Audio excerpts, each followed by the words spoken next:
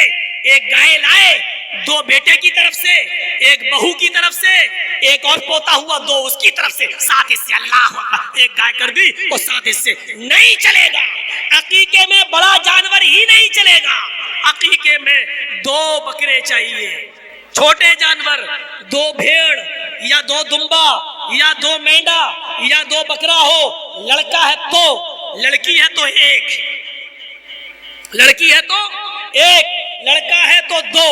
اگر آپ کے پاس تنگی ہے اور نہیں کر سکتے ہیں، لڑکا ہے 2 نہیں تو 1 بھی کر سکتے ہیں، چل جائے گا، لیکن اگر ہے تو 2 کریے۔ اور سنیے، عقیقے میں 2 دانت کا ہونا ضروری نہیں ہے، عقیقے میں 2 دانت کا جانور ہونا ضروری نہیں ہے۔ قربانی والے احکام یہاں نافذ نہیں ہوں گے۔